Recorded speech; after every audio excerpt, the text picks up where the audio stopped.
So I'm going to talk a little bit about a capture event for harbor seals here in Elkhorn Slough. And harbor seals are very difficult animals to capture because they are very wary of humans, first of all. They are sitting right next to the water when they're on land and resting. So they're capable of getting in the water and fleeing very rapidly. And because they're in an estuarine system, they're really used to getting in the water whenever there's a disturbance. And so it's taken a long time for us to develop methods to be able to capture these harbor seals, because for that very reason, that you start coming close to them and they immediately get in the water, and it's difficult once they get in the water to be able to catch them. So we devised a method of catching harbor seals that uses a net on the back of a boat that's set at a very fast pace. So basically you're doing a big beach seine with a net around the harbor seals, and if you do it properly and the seals behave properly, we've been able to catch up to, the largest number of animals we caught in one net was 85, which was way too many seals. But in this case, and mostly in harbor seals in Elkhorn Slough, you don't catch that many. You oftentimes catch 0, or you catch what is probably about the optimum number is about 10 to 15. And the way this is done is the seals are on the hull outside, resting near the water on the mud flat, and 2 boats come up to the seals, like I said, at a pretty fast pace. The first boat is the one that has the net in it, and as you get close to the seals will start, most likely will start going into the water. Hopefully some portion of them won't, which are sort of unsure what they should be doing, so they maybe stand there looking around like, oh, look at these boats coming, what am I going to do? And if there's a slight hesitation on their part, then what happens is the first boat comes up, starts doing we drop a buoy that has one end of the net off the back of the boat, and then the boat proceeds to go around, kind of make a curved arch around where the seals had been, or maybe still are. And then that whole time, the net's paying out off the back of the boat. And the net's about 150 feet, well, no more than that. It's about 300 feet long and about 14 feet deep. So it's a pretty good sized net and gets set, like I said, very rapidly. The second boat comes, picks up the buoy and pulls that first part of the net to shore. And now you presumably now have a net that goes from one end of shore around and then back to shore again. And any seals that were on the shore hopefully are going to get caught, and any seals that got into the water and never swam too far away may potentially are going to get caught. So this happens all in the course of about maybe 3 minutes. So you're doing it really quickly. And then the 2 boats have people in them, and as soon as you get to shore, both boats' occupants jump out of the boat. The first thing that you train yourself to do is put an anchor on the boat, on the shore, because we've done this before where you didn't put the anchor out and all of a sudden you look around and the boat's floating off.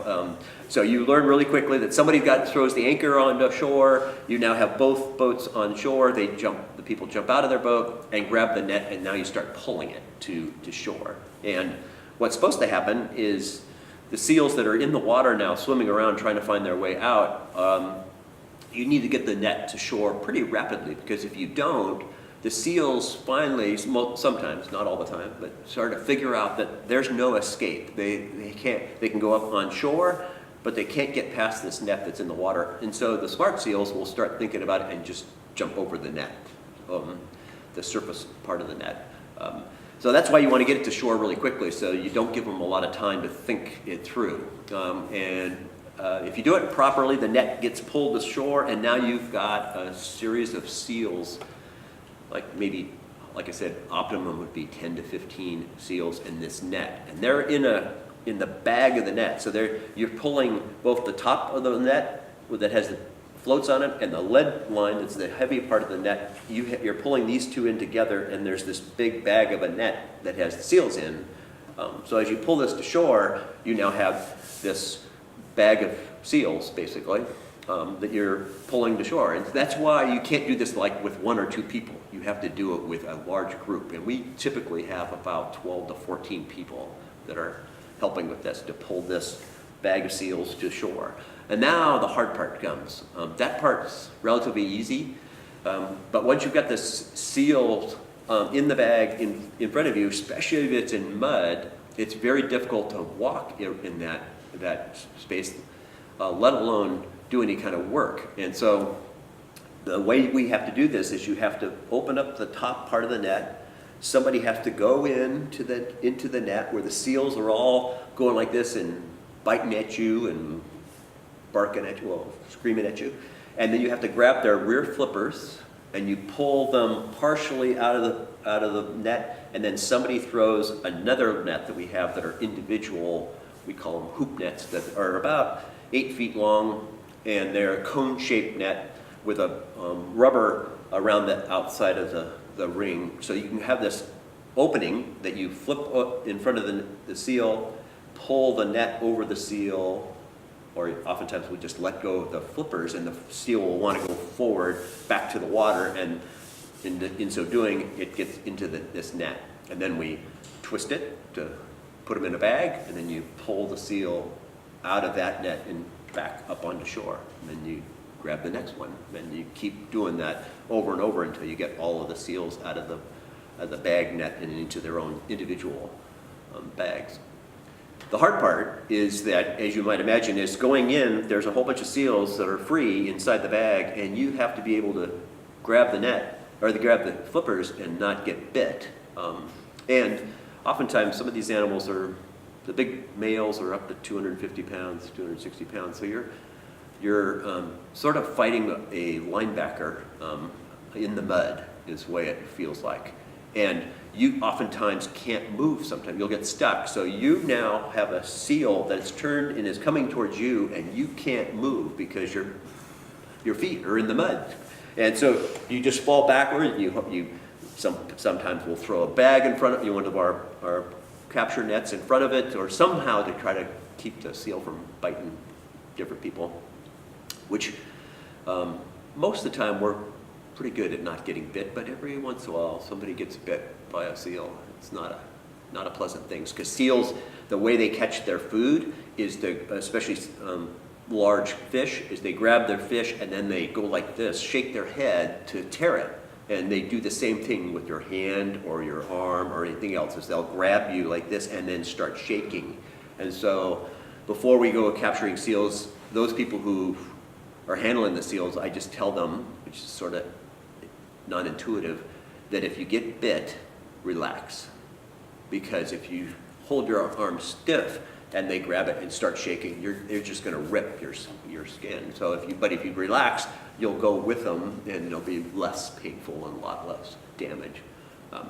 Which is hard to do, to think about it. Oh, relax, I've got the seal, as my arm is in the seal's mouth, relax, everything will be fine. It's a hard thing to do.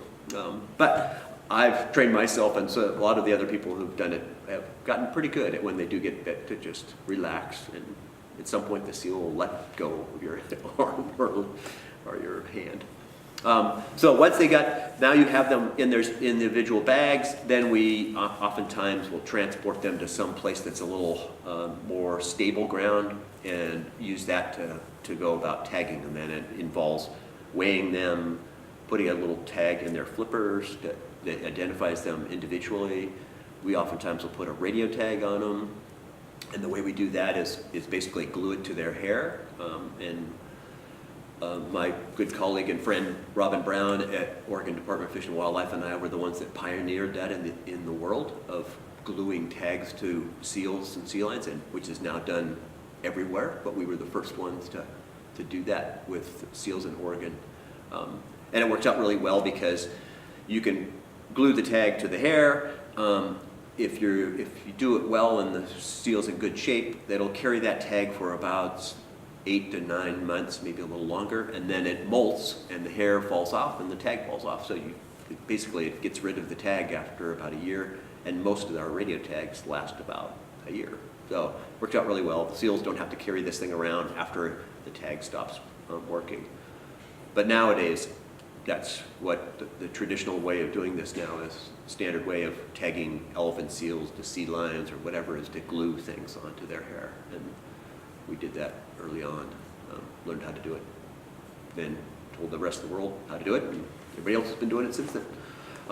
So yeah, the harbor seal captures are always like, I've always explained it to other people, like a rodeo. There's just lots of things going on. There's lots of yelling because it's so dynamic. Seals are, going after different people, or different things have to be done, and it's rarely a calm event where everybody's just sort of slowly doing this. It's sort of like, oh, get that, grab that line, put the net down. So it is fun. It is fun in the sense that it's a rodeo. But at the end of the day, hopefully, if it's been successful, you have a whole bunch of harbor seals that are now tagged and running around. They get over the event probably in my estimation, based on watching them, probably in about an hour. They've gone back to totally forgetting that it just happened to them. We've been tagging seals in one location where we had the seals right in one spot, and continue to process them or tag them there. And the animals we just disturbed are hauled out about 200 yards down the beach from us. So it's very, very common and pretty, I think, obvious that the seals don't quite understand, that the disturbance we just created is going to hit them again. They sort of independently think that, oh, it happened, some of those guys, those crazy people just, disturbed us, and now I'm just going to go about my ways and continue to be a harbor seal right next door to where we were working. So I think the seals get over it really rapidly after we've disturbed them. Yeah, I think that's pretty much the story. Now, there's lots of little caveats about that. So each time we do this, something else bizarre happens, or we have to improvise how we go about catching seals, and it all depends on the location and what's going on with the seals. We've had one place in Elkhorn Slough here where the seals went up this little tributary. So now we had a couple seals way up this little narrow tributary that might have been 6 feet wide. So we came up with the brilliant idea, let's just put the net right across the little tributary, and then we'll go walk up along the mud flat and scare them down into the net. And that worked. It ends up being a little bit scary, because the seals, once you're moving them down into the net, swim very rapidly. So all you see is this wake where the seal's underwater swimming, and you can see this wake of this seal coming in. The net's sitting there, and we're all standing there holding the side of the net going, okay, what's going to happen? And then all of a sudden it hits the net, and you grab the net and hold on, and you've got to do the same thing I mentioned before, where you've got to pull it out of the net and make sure that you're not getting hurt, and the seal doesn't get hurt at the same time. So it's something that we've developed over a long period of time, and we've been very successful catching seals that way. And now we've tried a variety of other ways of catching seals, some of which are tangle nets, where it's like having a gill net for salmon, but it's for seals. So it's got a bigger mesh, and you put it in the water. It has really thin lines, so the seals don't quite see the net in the water, and they'll swim into the net, get caught, and then you've got to pull them up in the boat, take them out of the net, and put them in these little hoop nets, as I mentioned before, and then go ahead and process them, weighing them, put tags on them, that sort of thing. So it all depends. It all depends on the seals and what location it is and how the seals are behaving. It's not a Monterey Bay story, but the one that's related to that it was a scary one, was we were tagging seals in Northern California in a river system that I had never worked in before. And because the seals were really close to the mouth of the river, I had to observe them from a distance with a spotting scope. So we were trying to figure out how we were going to catch these seals at this one location, but I had to figure out how we were going to do it from a long distance. So we got in our boats, we start down the river, or the estuary, towards the mouth of this estuary that goes into the water, into the ocean, and I'm in the front boat, driving the boat with the net, and we throw the buoy over like we normally do, and the next boat comes up, and the guy jumps out, grabs the buoy, and as I'm driving the boat, I look back to see how he's doing, and I had miscalculated how much water was flowing out of this bay. So now all of a sudden we're basically in a river, and I have a net now on the water that's being pulled. And so one of my colleagues is jumped out of the water. He's holding onto the buoy and being dragged along the beach with this buoy in his hand as the net is pulling him. And he's trying to put an anchor in the water or on land to stop this net from going forward. And then I looked ahead and I could see the ocean coming up. So I realized that if we didn't do something really rapidly, we were going to be swept out into the ocean with this net and this boat, and then things were going to get really hairy. So I finally just told him, let go, let go. So he let go of the buoy. I got the boat to shore, and the net just kind of went like this and came around to the stream side of it, and we did catch a single seal. I suspect most of the seals were just sitting there watching us laughing because it was pretty hilarious. Our weak attempt to try to catch seals in that spot. So like I said, every place is different. Yeah, every seal capture has got its different little parts that are either funny or scary.